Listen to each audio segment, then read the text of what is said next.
രാജമൗലിയുടെ pan world ചിത്രം വാരാണസിയും iPhone 17 പ്രോയും തമ്മിലുള്ള ബന്ധം എന്താണ്?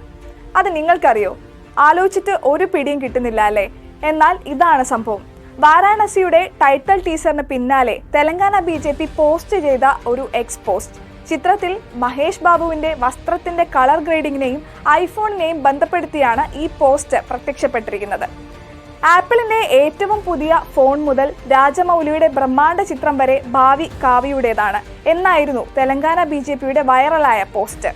പോസ്റ്റിനെ പ്രശംസിച്ചും പരിഹസിച്ചും നിരവധി കമന്റുകളാണ് വന്നിട്ടുള്ളത്. ഈ രണ്ടെണ്ണം മാത്രമല്ല, വിദേശ രാജ്യങ്ങളിൽ ജയിൽ പുള്ളികളുടെ യൂണിഫോമിന്റെ നിറം കാവിയാണ്. അതും കൂടി ചേർക്കാമായിരുന്നു. ഫാൻഡ, മിറിൻഡ പോലുള്ള പാനീയങ്ങളുടെ ഫോട്ടോകൾ പങ്കുവെച്ചുകൊണ്ട് ഇതിന്റെയെല്ലാം ഉടമസ്ഥാവകാശം ചോദിക്കുമോ എന്നും അബ്സല്യൂട്ട്ലി അമേസിംഗ് തുടങ്ങിയ കമന്റുകളും പോസ്റ്റിന് താഴെ കാണാം. അതേസമയം ഇതാദ്യമായിട്ടല്ല സോഷ്യൽ മീഡിയയിൽ BJP കാവി നിറത്തെപ്പറ്റി സൂചിപ്പിക്കുന്നത്. ഇത്തവണത്തേത് ഏറെക്കുറെ ഒരു ക്രെഡിറ്റ് ഏറ്റെടുക്കലായിരുന്നെങ്കിൽ 2 വർഷം മുൻപ്, അതായത് 2023-ൽ പത്താൻ സിനിമയിലെ ബേശരം രംഗ് എന്ന പാട്ടിൽ ദീപിക പദുക്കോൺ കാവി നിറത്തിലുള്ള ബിക്കിനി ധരിച്ചത് സംഘപരിവാർ കേന്ദ്രങ്ങളെ പ്രകോപിപ്പിച്ചിരുന്നു. BJP MLA-മാർ, മന്ത്രിമാർ അടക്കമുള്ളവർ ഈ സിനിമ പ്രദർശിപ്പിക്കാൻ അനുവദിക്കില്ല എന്നടക്കമുള്ള കാര്യങ്ങളും അന്ന് ഉയർത്തിയിരുന്നു. എന്തായാലും എല്ലാ ട്രോളുകളും എത്തിപ്പിടിച്ചു വാങ്ങുന്ന BJPക്ക് ഇതൊന്നും പുതിയൊരു സംഭവമല്ല.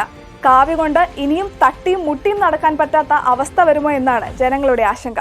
ഒരു കാര്യം ഉറപ്പിക്കാം, കാവ്യ അത്ര നിസ്സാരക്കാരനല്ല.